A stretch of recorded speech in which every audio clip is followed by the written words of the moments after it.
Hello friends, welcome back to my YouTube channel Beete Lamhe. दोस्तों 1980 में आई अमिताभ बच्चन शशि कपूर की फिल्म शान तो आपको याद ही होगी। उसका एक गाना था। नाम अब्दुल है मेरा, सबकी खबर रखता हूँ। ये अब्दुल बने थे एक्टर मजहर खान। मजहर वो एक्टर रहे जिन्होंने कभी कोई हिट फिल्म नहीं दी। निजी जिंदगी भी नाकामयाबियों से भरी रही।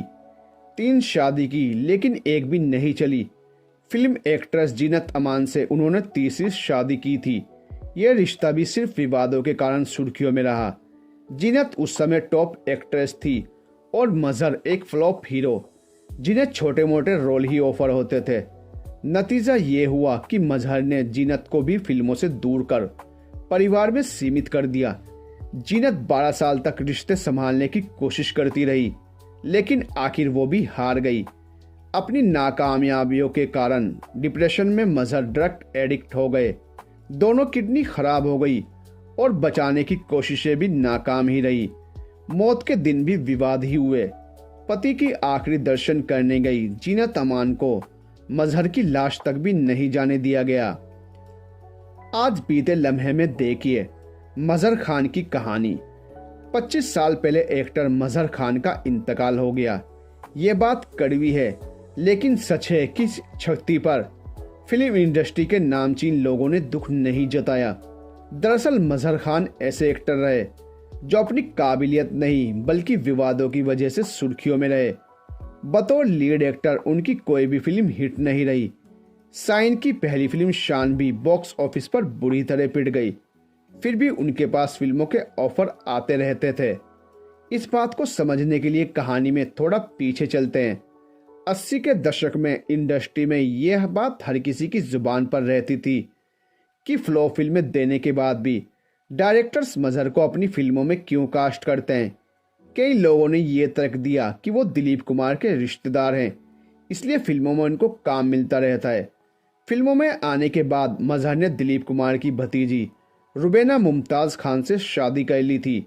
उनकी शादीशुदा जिंदगी सिर्फ शुरुआत में ही अच्छी रही।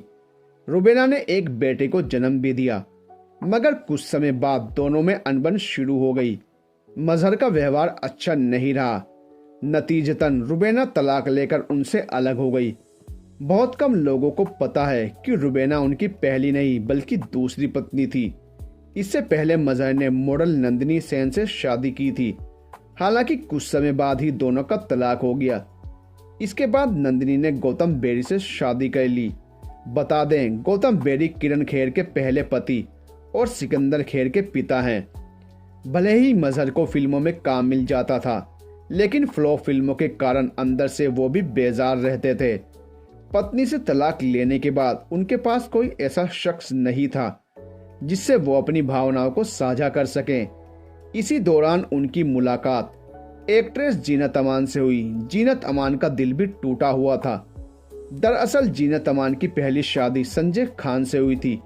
दोनों ने गुपचुप शादी की थी। कुछ समय बाद संजय खान इस शादी से मुकर गए, इसलिए दोनों की शादी को गैरकानूनी करार दिया गया।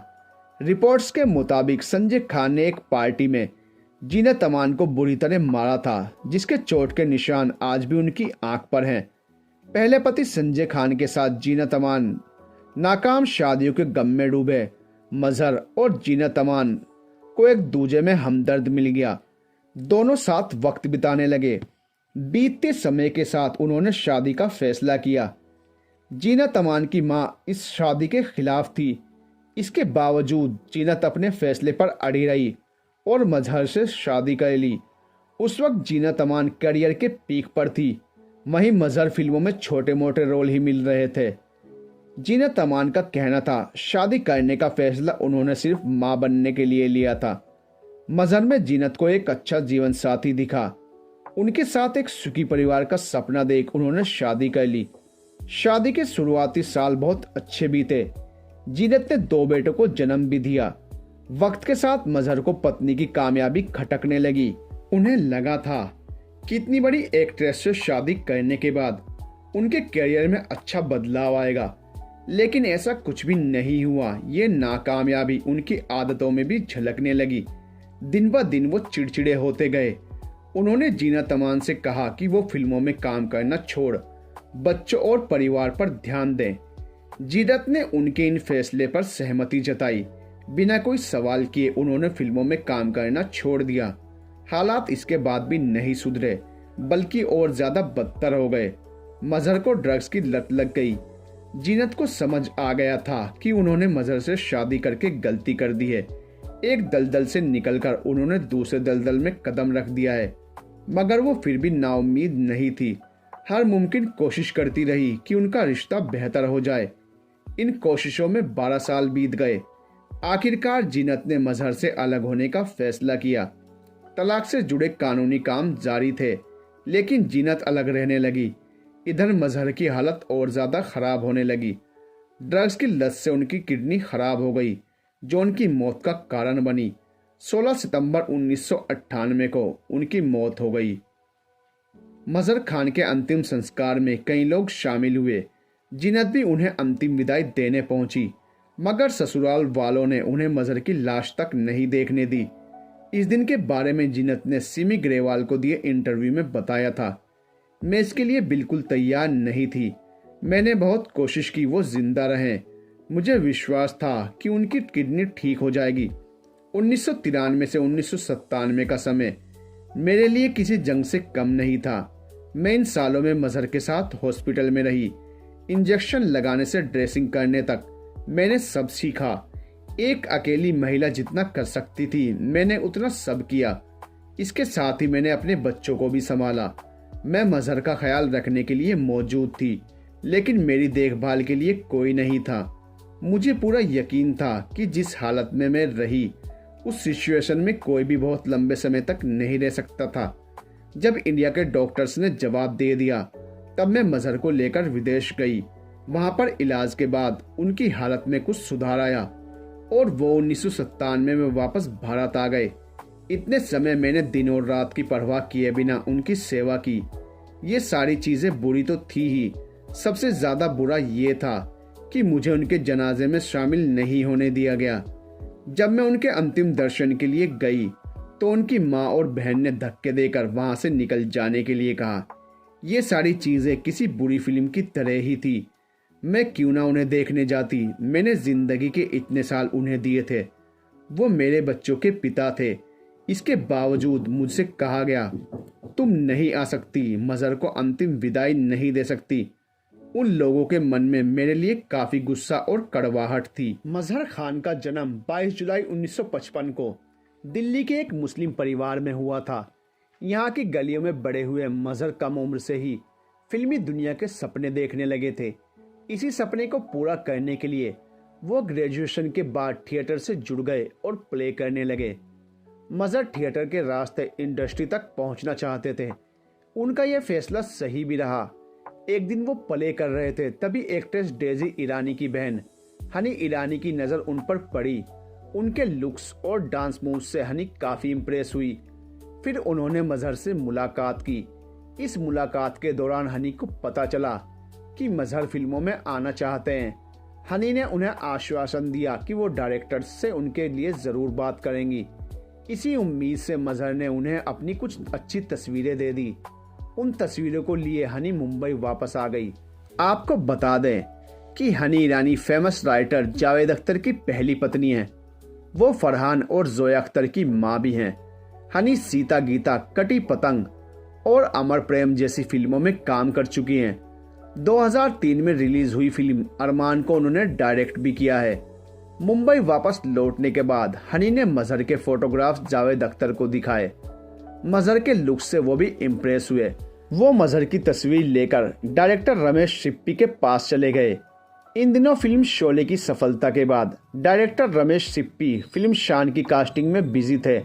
शान की कहानी सलीम जावेद की जोड़ी ने ही लिखी थी। रमेश सिप्पी मजहर को फिल्म में कास्ट करने के लिए राजी हो गए, मगर एक समस्या थी। कहानी के हिसाब से स्टार्स की पूरी कास्टिंग हो गई थी। तब जावेद साहब ने डायरेक्टर से कहा कि वो और सलीम खान मजहर के लिए स्क्रिप्ट में सीन जोड़ देंगे। डायरेक्टर ने भी इस बात पर सहमति जताई, जिसके बाद दोनों ने मजहर के लिए अब्दुल नाम का किरदार फिल्म में जोड़ दिया। इस तरह मजहर ने अपने करियर की पहली फिल्म शाइन की। फिल्म शान की शूटिंग में अधिक वक्त लग रहा था। ऐसे में मजहर ने दूसरी फिल्म संपर्क भी साइन कर ली। ये फिल्म शान से पहले रिलीज हुई। इसमें उन्होंने वृंदावन बिहारी लाल का रोल प्ले किया। सन 1981 में फिल्म रूही रिलीज हुई, जिसमें मजहर के किरदार का नाम विजय था। उनके साथ जरीना वहाब भी मेन रोल में थी। इस फिल्म को मेकर्स हिट कराना चाहते थे, इसके लिए उन्होंने तरकीब निकाली। ये खबर फैलाई गई कि जरीना और मजहर रिलेशनशिप में हैं। उनका मानना था कि इस खबर से उनकी फिल्म हिट हो जाएगी। हालांकि ये स्कीम फिल्म की तरह ही फ्लॉप हो गई। फिल्म ने कोई खास कमाई नहीं की। जब बतौर एक्टर करियर नहीं चला तो मजहर ने देश की पहली इरोटिक फिल्म बनाई। जब बतौर एक्टर करियर नहीं चला तो मजहर ने प्रोडक्शन में हाथ आजमाया। उन्होंने फिल्म बॉम्बे फैंटेसी बनाई। इस फिल्म को भारत की पहली इरोटिक फिल्म का दर्जा दिया गया। अश्लील सीन्स के कारण सेंसर बोर्ड ने इसे रिलीज नहीं होने दिया। मेकर्स को तमाम कानूनी दिक्कतों का सामना करना पड़ा। फिल्म के डायरेक्टर पंकज धीर ने इसके लिए बहुत कानूनी लड़ाई लड़ी। बड़ी मशक्कत के बाद पंकज धीर ने कानूनी लड़ाई जीतकर इसे रिलीज किया। हालांकि यह फिल्म बॉक्स ऑफिस पर कोई नया कीर्तिमान स्थापित नहीं कर पाई। 1981 की इस फिल्म में मजहर खान के अपोजिट जरीना वहाब कास्ट की गई थी। मजहर खान ने 13 साल के एक्टिंग करियर में 30 फिल्मों और टेलीविजन शोज में काम किया। 2001 में रिलीज हुई फिल्म गैंग उनकी पहली डायरेक्टोरियल फिल्म थी। यह फिल्म उनके मरने के बाद रिलीज हुई थी, जो बॉक्स ऑफिस पर फ्लॉप रही।